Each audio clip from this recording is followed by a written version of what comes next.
we're going to talk about a thing that is but isn't. But it's got a lot of people very concerned. They're very upset. It's a conspiracy. Well, I never know what actually conspiracy is. That something is nefarious and is being done behind our backs. We're being swindled. We don't have all the information. If I may. Yes, please. You called me and said, hey, Petey, Tennessee lawmakers are banning chemtrails. That was the thing. They banned, this is exactly what they banned. They had a bill to prevent geoengineering, which is the practice of intentionally modifying the atmosphere to counteract global science or global warming. So they banned this thing because they see airplanes flying up in the sky. And you see the chemtrail. And they see a trail of white mist or white cloud behind it. And they go, that is somebody in the deep, dark underworld. Nefarious. Spraying things into our atmosphere to either affect the atmosphere, the weather, or our behavior. Our reproductive organs. Right. Or it's companies doing crop stuff. Right. So something's going on. modifying. And the state of Tennessee said, no way, you're done. You're not doing it. Not here. Not over our sacred ground. Atmospheric scientists are saying, we have no evidence of any large-scale programs suggesting that any of this is going on. A White House official said in an email, the federal government is not involved in any outdoor testing or deployment of solar radiation management or any of this stuff. Nobody that might be doing it is copping to it. Not even to say, well, we're just seeing if maybe something, but it doesn't not exist. happening. They can't do it. So we wanted to get on. I also want to go, oh, really, Tennessee? You banned it? So now what it supposedly is condensation. That's what we're seeing is condensation. So when a plane flies over Tennessee now and it has a trail behind it, what is Tennessee actually going to do? They scramble jets. What are they, shooting it out of the sky? What are they going to do? So wait, so 6 more states are in the process of banning it. So what we do on this podcast is we try and get on the top guy, somebody non-biased, and I'm sure people who are into it are still going to write us and go, guys, what are you, stupid? You're idiots. What are you Don't be stupid. Really?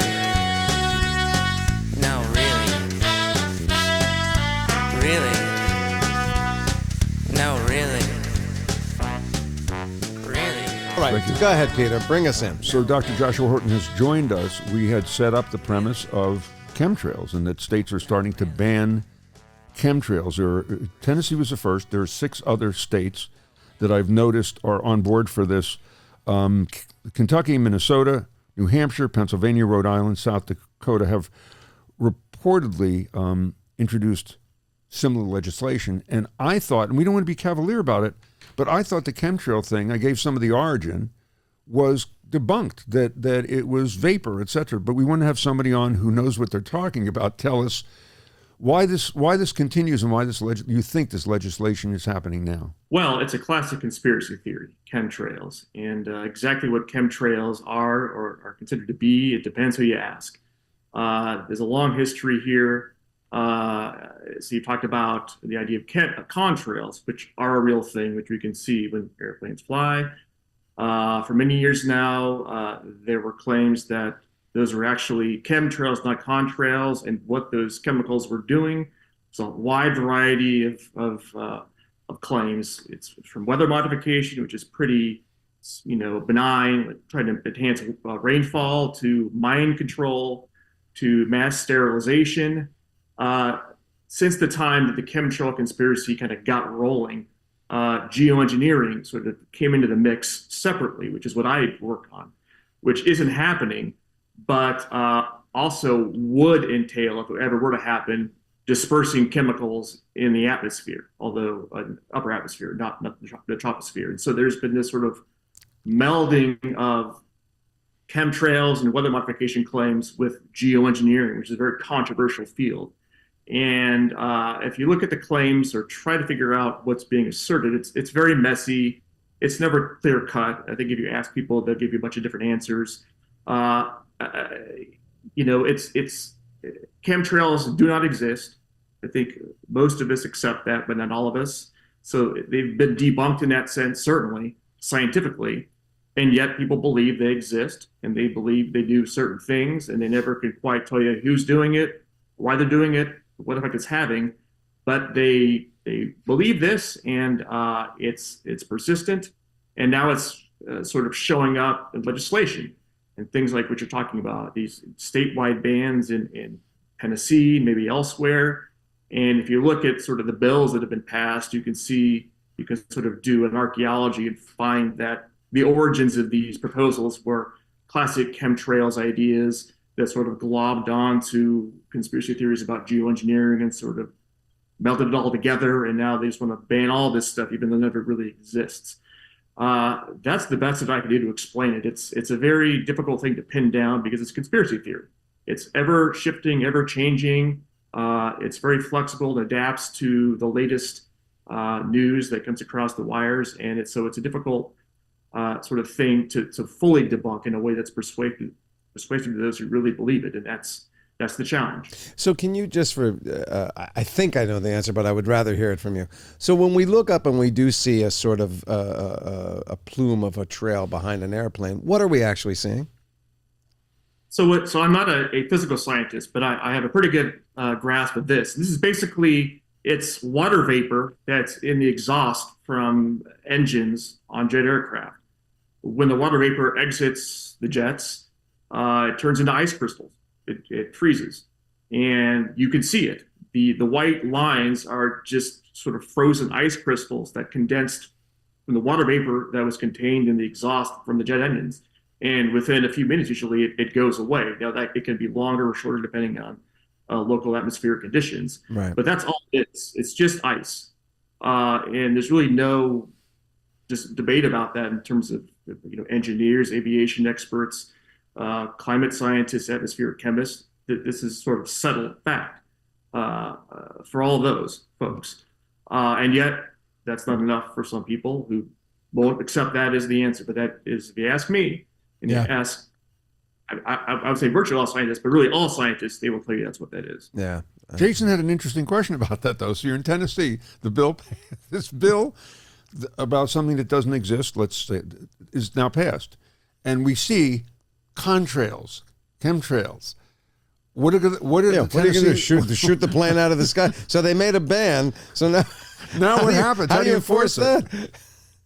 Well, yeah, I would have to go back and look at the details. I mean, this raises a good question. In practice, it seems a bit absurd because you obviously not going to sort of prohibit all airplanes from flying over the airspace of Tennessee. I think that the language that was used in the bill, I could be wrong about this, but it talks about deliberately releasing chemicals for the purposes of chemtrails or geoengineering. So right, got it. Okay. Narrows it down a little bit, and even though those things also don't exist, at least that's somewhat of a narrower scope than all aircraft flying over the airspace. Can't do that. Yeah. So a couple of things I noticed in prepping for this is that Edward Snowden, who had access to all the government papers, right?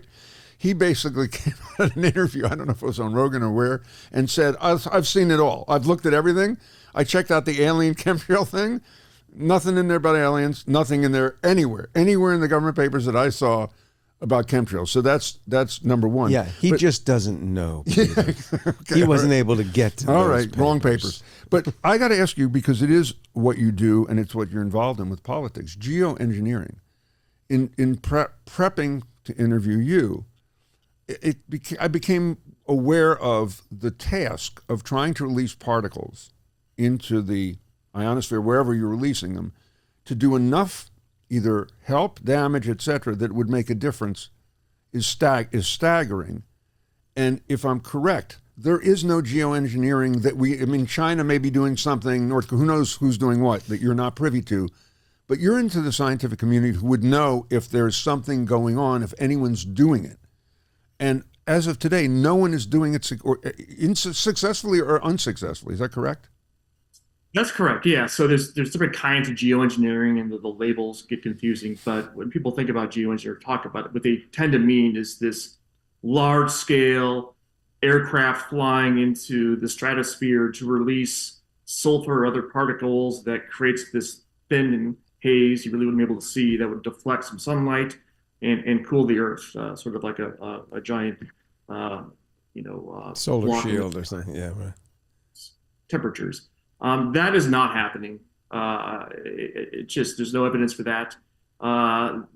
We can barely get experiments done that would sort of be microscope versions of that. There have been a few attempts by Harvard. We tried to do that a couple of years ago. They tried to have experiments that would have produced virtually no effects, but that was there was an outcry about it, and various civil society groups said that's not good. We object to this. Don't do it. So that failed.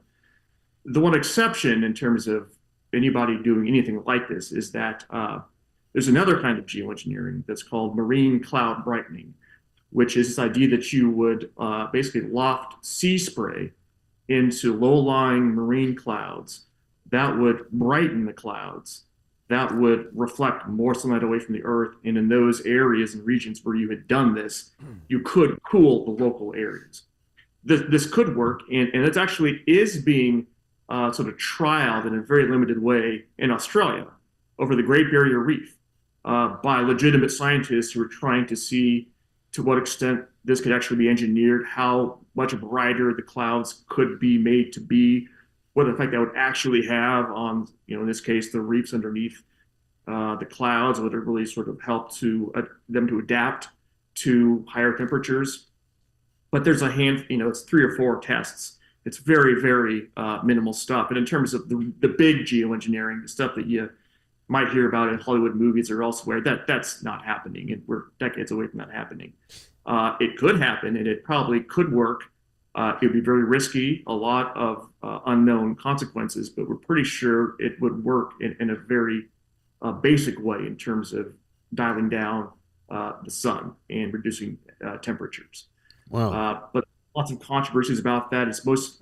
There is much political and governance and ethical as they are sort of technical and engineering. Right. So is there anything that you're aware of, or that you specifically are working on yourself, that you think is promising and it could be viable to help counteract, the global crisis?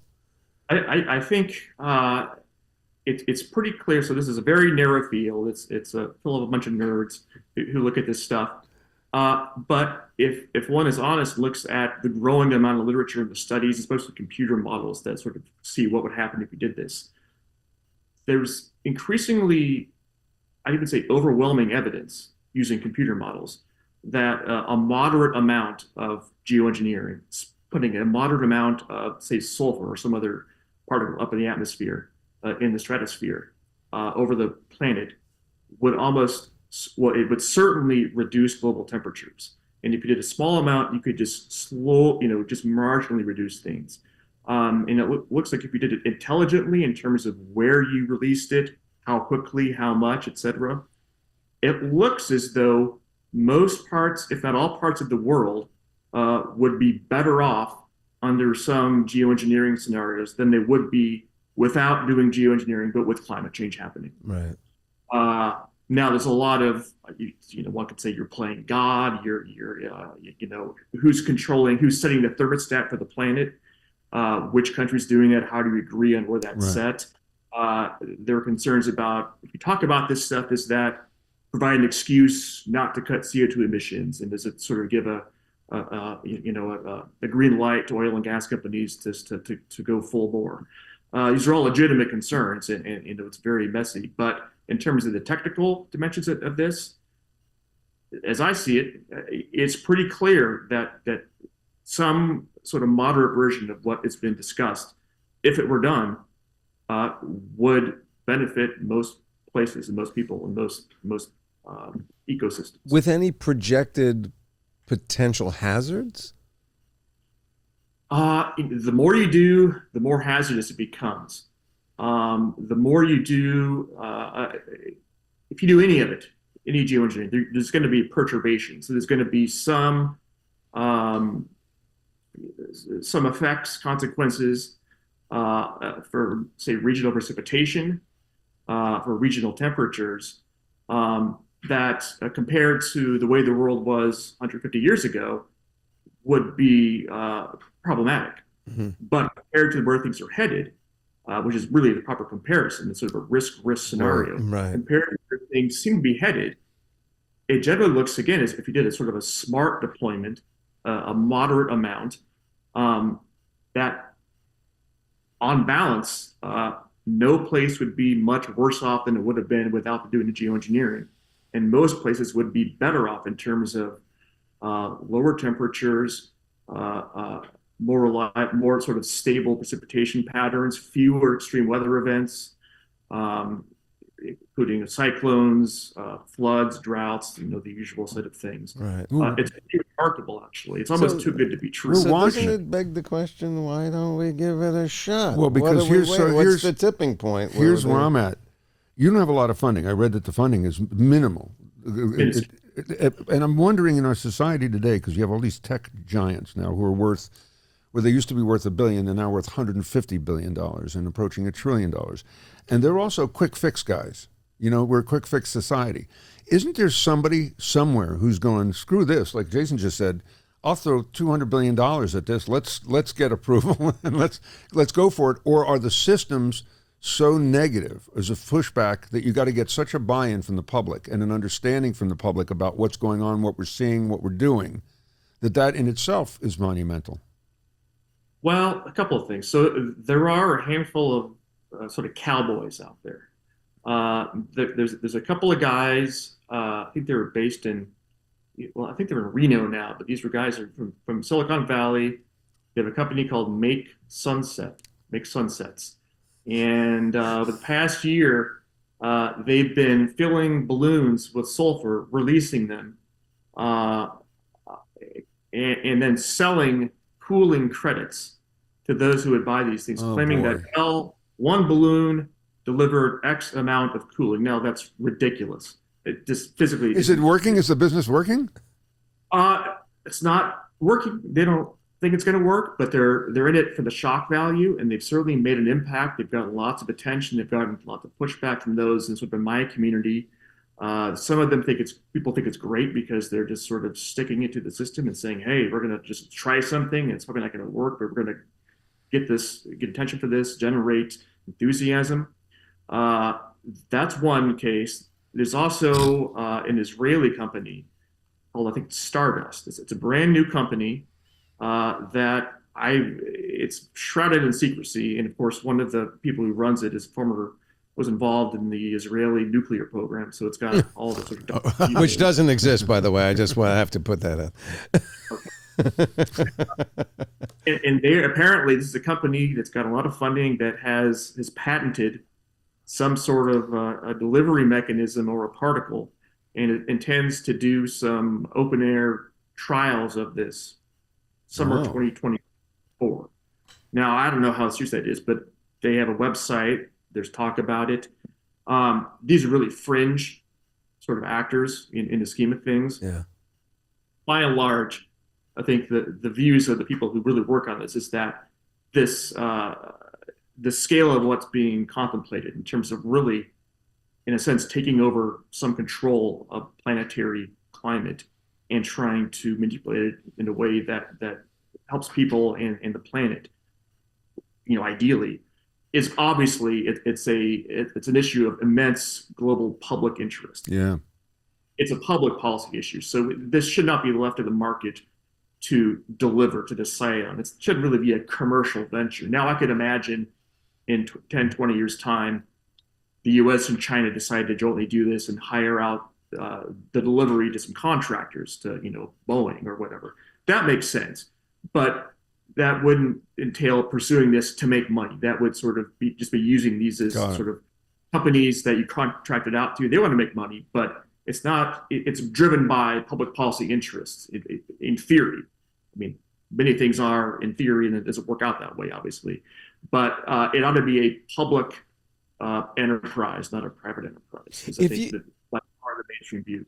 Makes sense. If you could sort of snap your fingers and get the green light for a kind of project or experiment that you think is viable, what would be the thing that you would like to put into some sort of practical experimentation at this point? This is going to be very boring, but I think what's actually most important right now is to do some very small scale experiments that wouldn't even affect the climate, but that would involve releasing a little bit of particles. They could be sulfur, something else at the right altitude, and then driving vehicles through the plumes to sort of measure what's happening in those plumes, how their particles are behaving. And the reason to do that is because, first of all, it's impossible to recreate those conditions, in a laboratory. Right. And the reason is because in a laboratory, you would do this in a little box, like a glass box, and they would be bouncing off the sides of the glass box. That in and of itself would invalidate any result. It would be irrelevant to a real world experiment. Second of all, more importantly, everything we think we know about geoengineering, which I was giving you a sort of optimistic depiction of it, all that is based upon computer models, which obviously could be wrong. And the computer models are only as good as the data that we have from real world experiments.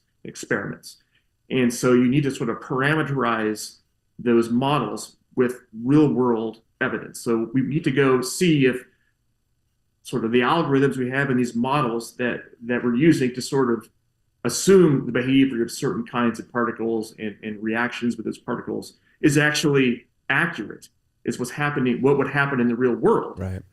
We'll do that by going up there and releasing some stuff and seeing what happens. And then if it's not, then you come back and correct them. And maybe you learn that, those projections of, immense benefit are totally wrong. No, it'd be a catastrophe. So don't do it. But otherwise, you're really not going to know. And it's not enough. You'll never know. Yeah, never know. Yeah, Right. yes, that's crazy.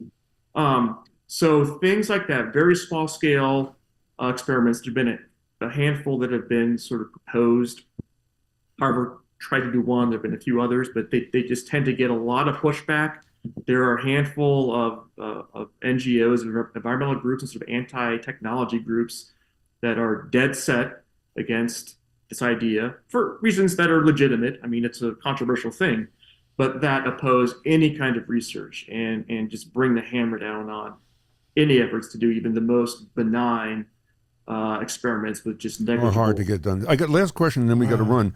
Is it true that I think I read that a huge volcano erupts, and because the particulates that go in the air, it actually cools the environment for quite a while after that? Is that accurate? Yes, and the one reason we were so confident that geoengineering would work in this broad sense is because there was a volcano called Mount Pinatubo, still there, but it exploded in the Philippines in 1991. And it was a big explosion, big enough to eject sulfur particles into the stratosphere, high enough up where we would do this with geoengineering. And they circulated for about a year and a half, 2 years, and they measurably reduced global temperatures. I think by about 0.5 degrees Celsius. How about that? And it's just incontrovertible. I mean, this is sort of that was your experiment right there. It's called a natural experiment, but obviously you can't control it, and you need to really refine your knowledge. You need to control a lot more than just what you could do in terms of observing natural explosions. No, I hear you. So we know it would work. Now, do we know all the side effects, all the consequences, how well it would work? No, and it'd be insane to go do this. But we know it works. So, as a review, just to recap, Jay, chemtrails. Not a thing. I'm not so sure. We got the guy. You can unequivocally look at us and say, not a thing. I just want to be one of those guys who, I fascinated this where, like a flat earther. Apparently there are still some flat earther people out there. And you go, at what do we need to do to make you go, maybe. I mean, we have satellites and people in space looking back and going, it seems to be a ball. And they go, no. But somebody who's comfortable with a conspiracy, we need things explained. People need things explained. And everything politically that we hear all day long, all these are not binary problems, but they want easy yes or no solutions. Right. So it's doable to wrap your head around certain stuff, which is why conspiracies happen. And I know we'll probably get huge pushback on this episode, but Dr. Horton, thank you so much for coming on, and good luck. I hope you get funding. I would love your work to get a little more attention. Ramp it up. A little more love. Because it seems to me, I mean, the obvious statement is if you and your colleagues are not allowed to push forward, it seems that the writing is on the wall that we're going to have a major crisis on our hands that we're already seeing the signs of. And we need some alternative solutions. Yeah. Either that or let's explode some volcanoes. Let's go for it. Right, and the really scary thing is, what if we don't do any research and then we come to a point the world does in, say, 20 years' time, and we say, well, we got to do something extreme, radical. Right. We don't know if it works. We didn't study yeah. it. Let's just give it a shot. And it's a disaster. That's sort of the worst possible outcome. You got it. Dr. Horton, thank you. It's a pleasure. Thank you, sir. You got to be safe, man. All right, take care. Thank you so much. Lovely to meet you. Until we figured Thanks out, for use being here. sunscreen. All right. Yeah, See you really, later. Really.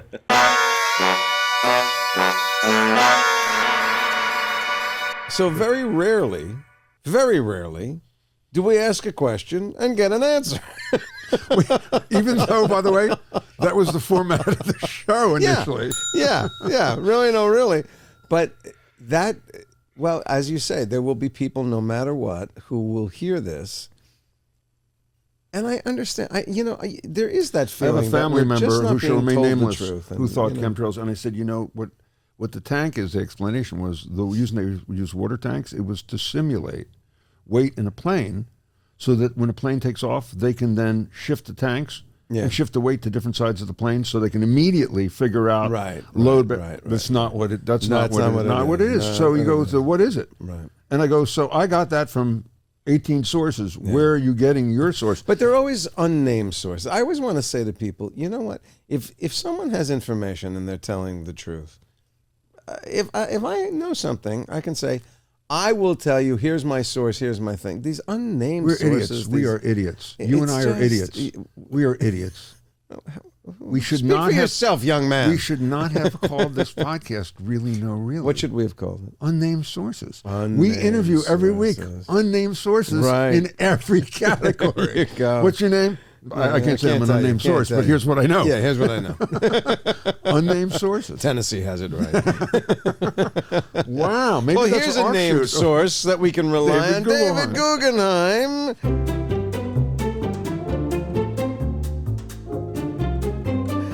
Hello, sir. Hello. Break through the clouds. See what I did there? Metaphor. Break through the clouds. I heard what you said. What in the miasma of our I love when you have to draw discussion. attention to your brilliance. Yeah, well, that's the only way. Did you hear what I said? Did you hear that segue? Yeah, well, it wasn't me. What did we miss or discover? Obviously it was very correct, except for the fact that our guest said the chemtrails don't exist. But I did want to say, if people are actually worried about toxic gases that are being released into our atmosphere that are actually causing problems like, climate change, we might, and I will source this because why not? EPA is letting us know. Oh, those liars! Go ahead. Right.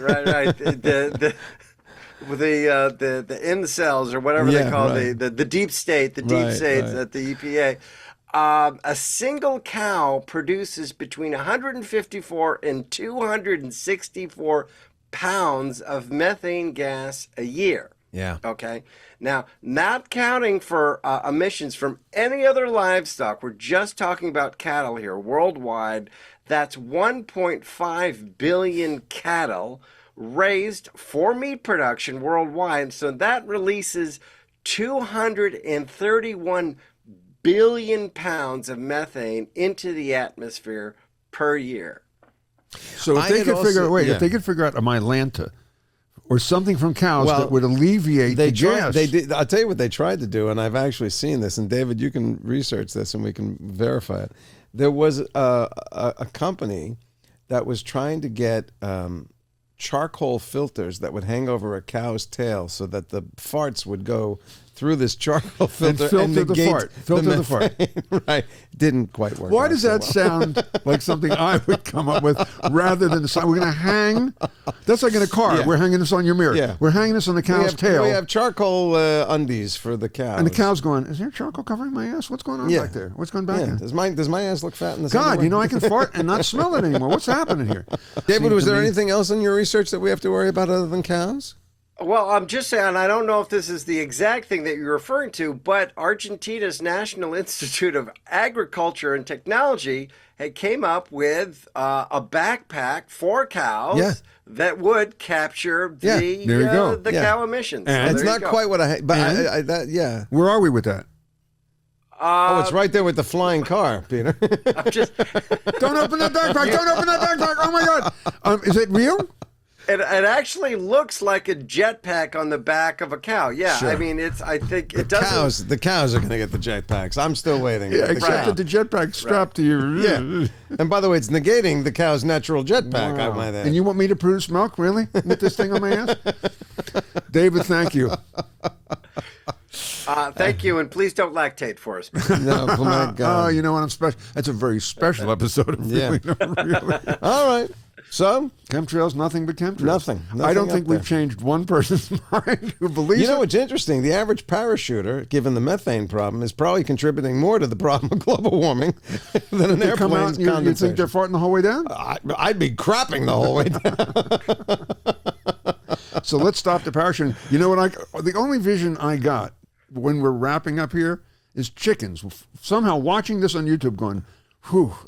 He didn't mention it. Thank God we thank escaped God. it. We're safe. We're safe for Yeah, now. we're okay. Safe for now. Yeah. Take care, everybody. Really? No, really.